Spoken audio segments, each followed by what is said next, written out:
These are the only products that you need for absolutely flawless skin, all the while looking like you don't have any makeup on. Pay attention. Lock in. Grab your full coverage concealer and a small brush, small eyeshadow brush, small eyeliner brush, or whatever it is that you've got.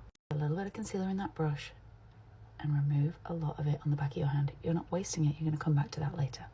And I want you to just take a second to not just slap everything over the face. Look at your face. Look at your face intently and say, what do I like about my skin right now? And what do I not like about my skin right now? For me, I don't like how around here it feels kind of muddy and patchy. This side doesn't feel as bad. So with what's on this brush, I'm just going to start to erase little areas of muddiness. It's not the right word, I just can't think of another way to describe it. It's just as it feels blotchy here. And I'm not talking about my hyperpigmentation, but on that note, I'm actually going to apply some of the concealer to those areas. I've got a few areas of hyperpigmentation that one day I might laser off. I also don't like this blue vein right here on my eyebrow.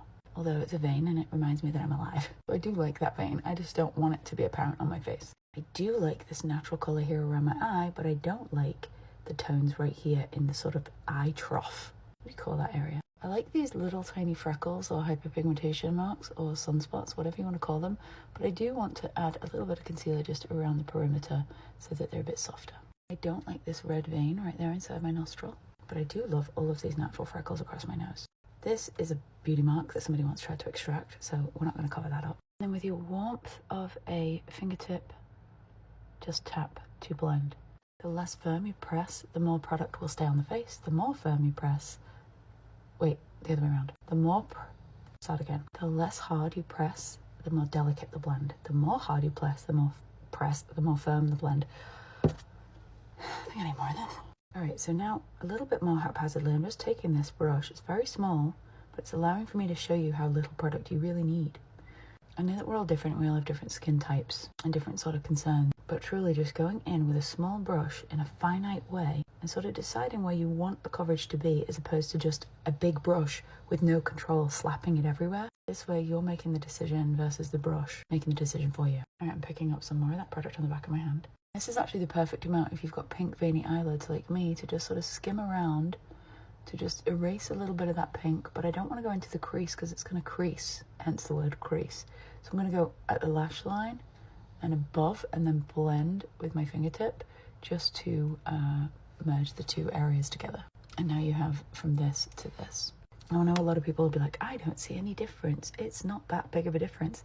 Then if that's the case, this makeup tutorial probably isn't for you, and that's okay. But the point is just refining and tweaking. It's like going to a good dermatologist. You don't want them to make you look nothing like yourself. You want to look like you, but rested, or like you a few years ago, if that's the look that you're trying to go back to. I don't know what it is. But the point is less sometimes is more. More sometimes is more. But I do believe, I'm a big believer in that when your complexion looks like you've not spent any time on it and your skin just naturally looks that way, yes, arguably this might take you longer than just to slap something everywhere, but I think in turn the rest of your makeup will look more cool because your face doesn't just look flat with coverage. This is also the perfect size brush to sort of get in and around the nose and just refine any redness. Obviously this size of brush is an extreme. If you want to get the job done quicker, you can go in with a larger brush like this, like a large eyeshadow brush. I'm just going to do the same thing, but I'll do it on the other side just so that you can see the difference. This is just going to skim around the chin very lightly. The more hard I press, the more product that will come off, and I want to be in control of how quickly that product removes from the brush to my face, all the while hitting a larger coverage space than the other side. The only thing is the pinpoint brush allows for you to be more precise, and therefore precision sometimes adds more coverage in turn because the brush is more detailed, so it's sort of getting into the nitty-gritty. If you can hear noises, then that's Tarek still asleep 10 feet above my head because we live in a studio loft, and that's the life we live when we're in New York. All right.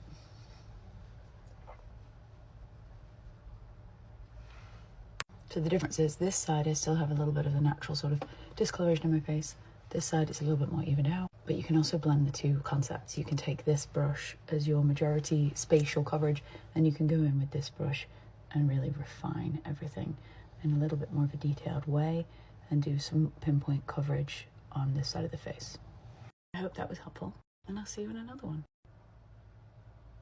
So a gentle reminder that flawless skin means something different to everybody. Some people, flawless is completely beat and baked. Some people, flawless is natural. What works for you is the magic. It's your face.